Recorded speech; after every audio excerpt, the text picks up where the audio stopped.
Olá, alunos, tudo bem? Hoje a gente vai ver sobre o roteiro, né? O quarto roteiro de matemática.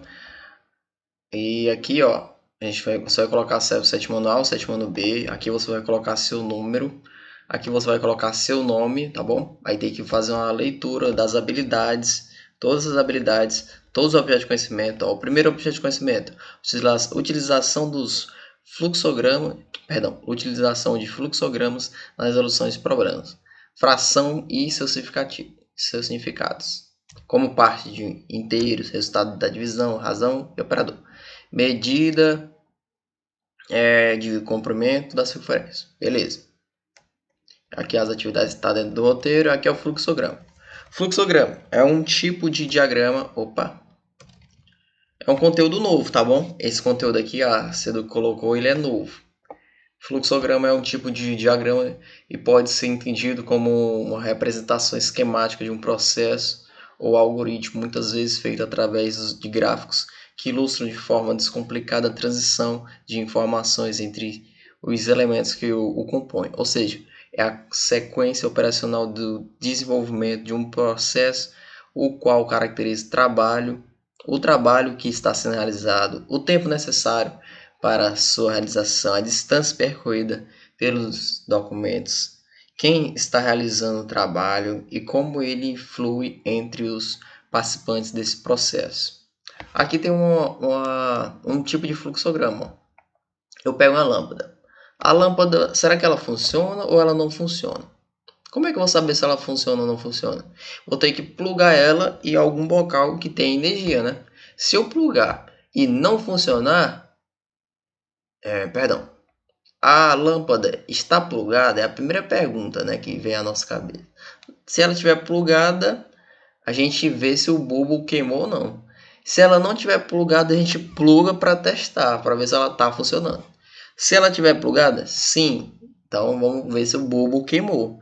Se o bulbo queimou e eu sei trocar o bulbo, então eu troco apenas o bulbo. Se eu não sei trocar o bulbo, o que eu faço? Eu compro uma lâmpada nova. É tipo uma sequência de o que você deve fazer, tá bom? Isso é fluxograma. Leia isso aqui tudo. Leia. Ok, ó, fluxograma no dia a dia. Observe as representações abaixo e siga os passos determinados. Pense em um número natural. Eu pensei aqui no número 7. Você pode pensar em qualquer outro. Multiplique por 9. 7 vezes 9 dá 63. Beleza. Vamos adicionar os algarismos. O que é adicionar os algarismos? É somar os números que estão lá dessa multiplicação. Quais são os números que estão lá? É o 6 e o 3. 6 mais 3 dá quanto? 6 mais 3 dá 9. Beleza. O resultado é maior que 9? Não, ele não é. 6 mais 3 é exatamente 9. Fale a letra do alfabeto cuja ordem seja igual ao resultado obtido. Então vamos lá. Ó. A, B, C, D, E, F, G, H, I. A letra I é a nona letra do alfabeto. Fale o nome de um país cujo nome inicie com a letra obtida anteriormente. Eu vou falar aqui, Eslováquia. Pronto, terminei, fim. Aí, ó, aí vem uma atividadezinha. Você pensou em um número menor que 10? Sim, eu sim. E você? A resposta deu 9? A minha deu. E a sua deu 9? A letra correspondente deu I? A minha deu I. Qual país você veio na sua cabeça? Eslováquia. O seu país pode ser outro, tá bom? Primeira atividade. Josué preparou um relatório contendo as etapas que os clientes podem seguir em seu restaurante self-service. Ou seja, ele fez um passo a passo do que os clientes devem fazer para o bom convívio no restaurante. Ele perdeu parte do relatório, mas a apresentação gráfica está abaixo. Você pode ajudá-lo numerando as etapas de acordo com o desenho? Então vamos lá. Qual é a primeira coisa que a gente faz quando a gente está no restaurante, hein? Qual é a primeira coisa? É ir até a cozinha? É fazer os pagamentos? Eu mal cheguei lá no restaurante, já estou pagando a conta. Não, né? Não tem como eu pagar a conta se eu ainda nem comi. Lavar as mãos, com certeza lavar as mãos. Lavar a mão é a primeira coisa que eu faço. Então aqui o número 1 é lavar as mãos. Qual a segunda que eu faço? É responder ao garçom. Ei, garçom, vem cá. Ué, eu tô lavando a mão, como é que eu vou chamar o garçom? Não, a segunda coisa é pegar pratos e talheres. A última coisa é que você faz o pagamento. Você finaliza fazendo o pagamento.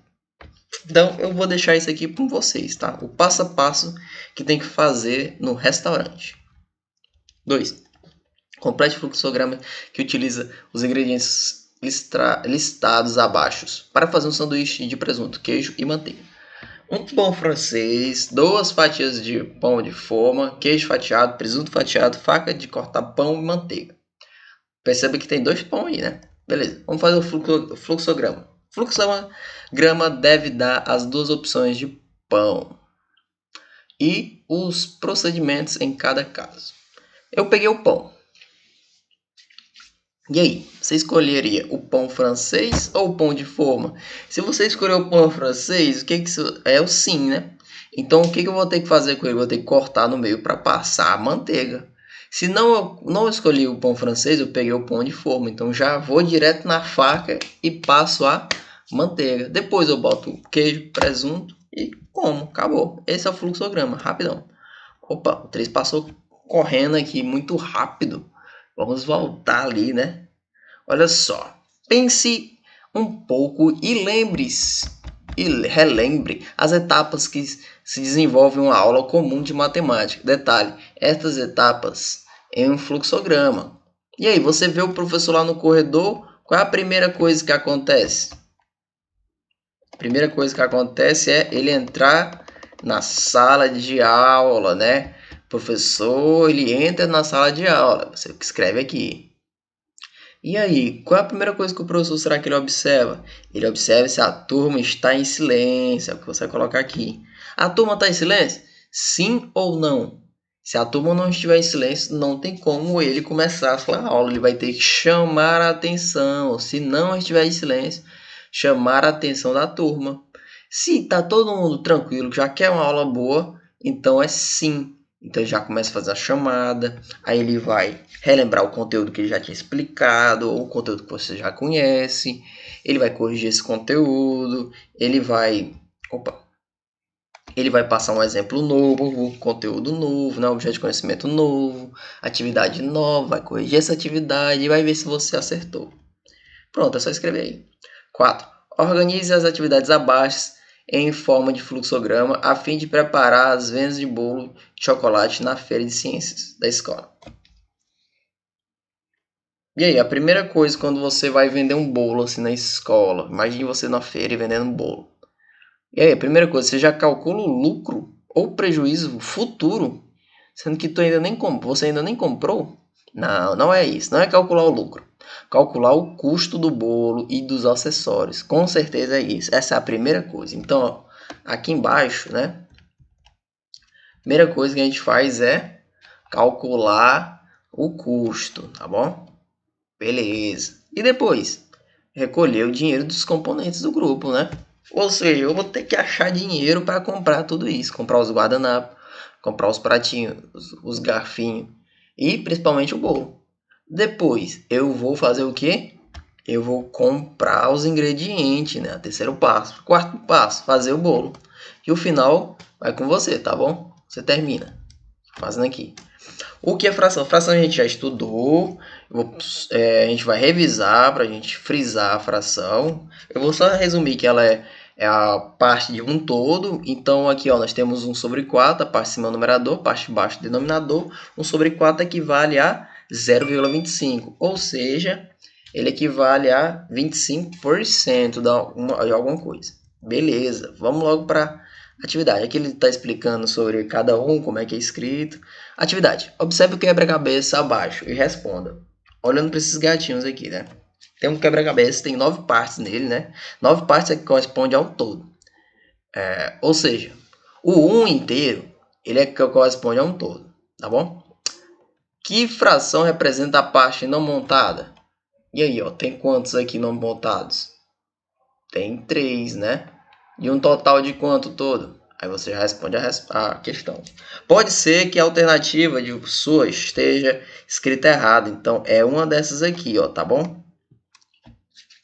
Pode ser que a sua está escrita errada. Tanto a primeira quanto a segunda. Que fração representa a parte montada? Vamos voltar lá na figura. Tem quantos montados aqui, ó? 1, 2, 3, 4, 5, 6. É 6 sobre o todo. Pronto, essa é a resposta da 2. A 3. Que fração representa o quebra-cabeça completo? Aí é com você. Comprimento da circunferência. Quando medimos os lados de uma região, estamos determinando o valor do seu perímetro. Ou seja, se a gente pegar um quadrado e somar os lados dele, a gente acha o perímetro. No caso das regiões circulares, não podemos adotar essa metodologia, né? Pois não podemos definir a medida dos lados desse tipo de região. Para determinar cadê? A medida do comprimento de sua região circular, utilizamos a medida do seu raio, mas somente isso não é o suficiente. O raio é do centro até a borda, tá bom? Esse é o raio. Devido à relação comprimento-diâmetro nas regiões circulares, conseguimos descobrir um valor constante aproximadamente igual a 3,14. Esse número irracional ficou conhecido por π, o qual é representado pelo símbolo, que é esse Rzinho com o hífen em cima. É um tio em cima. Em qualquer região circular, basta dividirmos o comprimento das mesmas pela medida do diâmetro. Aqui encontramos o valor correspondente ao π. Então, π é o que? É o comprimento pelo diâmetro. Então, é C dividido por D. Com base nessa descoberta, o comprimento de uma região limitada por uma circunferência é calculado através das expressões matemáticas. Comprimento é igual a 2 vezes o π vezes o raio. Pronto, pegou isso aí? Tudo bem. Se o raio, esse raiozinho aqui, ó, do centro até aqui, medir 8 metros, qual vai ser o valor do comprimento da circunferência? Comprimento é igual a 2 vezes o π vezes o raio. Então, é 2 vezes 3,14 vezes 8. Comprimento total dessa circunferência, 50,24 metros. Tá bom? O comprimento ele também pode ser dado da seguinte forma. Lembra que o diâmetro é 2 vezes o raio? Porque ó, o diâmetro ele vai do centro até aqui, até a borda, e do centro até aqui. Logo, o diâmetro é 2 vezes raio. Tem até aquela piada que é melhor você ser atingido pelo raio do que pelo diâmetro, porque o diâmetro é 2 vezes o raio. Ele também, o diâmetro, ele também pode ser dado da seguinte forma: o diâmetro é igual ao comprimento sobre o π, porque o π é igual a diâmetro, o π é igual a comprimento sobre o diâmetro. Então, o diâmetro é igual a comprimento sobre π. A área é o que tem aqui dentro, hein? A área dele, ó. A área é tudo essa parte aqui dentro. Então, a área é igual ao π vezes o raio ao quadrado, que é o raio vezes o raio. Então, vamos. A primeira atividade. Considerando um quadro com lado de 15 centímetros, né? Tem um quadro aqui dentro da circunferência. Considerando π igual a 3,14 e raiz de 2 igual a 1,41, determine a medida aproximada do comprimento da circunferência com arredondamento de uma casa decimal. Beleza. Tem um quadrado aqui dentro desse círculo, mas eu tinha uma diagonal. Opa!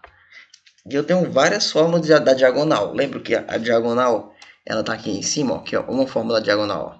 Diagonal é igual a comprimento sobre π. Diagonal é 2 vezes o raio. Beleza. Mas aqui, ó, eu tenho Pitágoras. O que Pitágoras fala? Eu tenho um triângulo dentro de um quadrado. Eu tenho a hipotenusa D, eu tenho um cateto de 15 centímetros e outro cateto de 15 centímetros. Então, o que eu faço?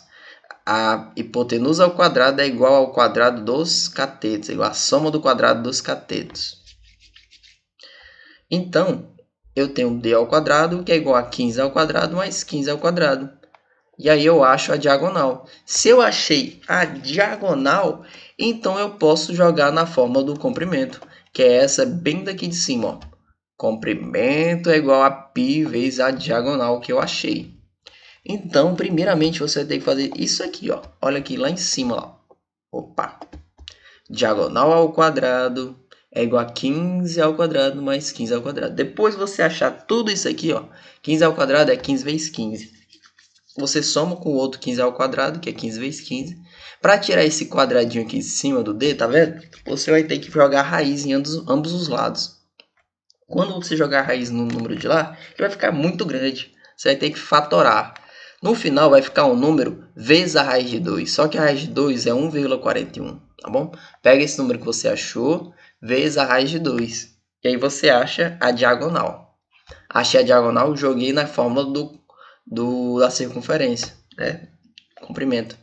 Comprimento é igual a π vezes a diagonal. Π é 3,14 e a diagonal que você está caçando. Depois você acha o comprimento e joga lá na resposta, porque ele está falando ó, em comprimento. Comprimento é igual a quanto? Boa sorte. A 2.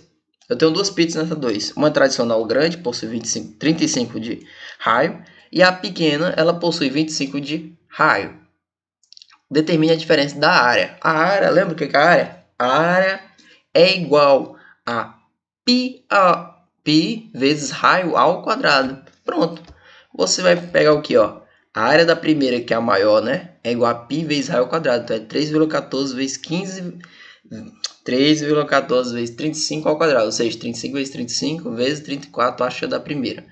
E a segunda? A área é igual a π vezes raio ao quadrado. Então, a área da segunda é igual a 3,14 vezes 25 vezes 25. Se você multiplicar tudo isso, você vai achar da segunda. Pega o da primeira, subtrai com o da segunda e você acha a resposta da 2. 3. Determine a medida do raio de uma praça circular que possui 9.420 metros de comprimento e use o π valendo 3,14. Beleza. Mas você lembra da fórmula do π? Ou fórmula do comprimento da circunferência? O comprimento da circunferência é igual a 2 vezes o π vezes o raio. Ele me deu o raio? Não. Ele me deu o comprimento? Deu. Ele me deu o π? Deu. Só falta achar o raio. Mas você vai ter que lembrar a fórmula. Essa fórmula aqui, ó. Comprimento é igual a 2 vezes o π vezes o raio. Eu tenho que deixar o raio sozinho, porque eu estou caçando ele. Logo, o raio é igual a comprimento sobre 2 vezes o π. E o comprimento da praça é quanto? 9.420. Você pegar o 9.420 e dividir pela essa multiplicação aqui de baixo. 2 vezes 3,14. Então, eu indico você multiplicar o de baixo primeiro. Multiplique primeiro, ó, 2 vezes 3,14. Depois, você pega o 9.420 e divide por essa multiplicação. E você acha a resposta. Agora, nós temos duas práticas. A primeira é o dominó. Dominó de frações, olha só aqui, ó. Tem algumas peças aqui, ó. Essa peça aqui, ó. 1 sobre 3, 1 sobre 2, 1 sobre 6. A peça da figura, ela encaixa com a peça de baixo. Aqui, ó. Essa peça aqui, ela encaixa aqui, ó, no 1 sobre 2. E aí você vai seguindo o dominó, tá bom? Até ver quem ganha. Você tem que jogar com alguém, tirar foto e me mandar do WhatsApp. Aqui é o segundo jogo, né? O Grand Prix. No Grand Prix é o seguinte. Você vai ter que fazer isso aqui numa cartolina bem grandinha. E essas outras peças você faz no papel. Um dado no papel, esse outro dado no papel. Um azul e um amarelo. O azul você anda para frente, parece, né? E o amarelo você anda para trás. Alguma coisa assim. Beleza. Aí se eu joguei o dado e eu acertei o 1, então eu pego o 1 inteiro. Perceba que eles estão em horizontal, né? Para andar lá, você vai ter que virar ele de forma vertical. Então, se você tirar 1, você fica mais perto de ganhar o jogo. Quando menor for o número, maior é a sua chance de ganhar o jogo. Porque, ó, perceba que o 1 é maior do que 1 sobre 2. E 1 sobre 2 é maior que 1 sobre 3. 1 sobre 3 é maior que 1 sobre 4. E assim vai. Porque você não vai jogar ele horizontal, você vai jogar ele vertical.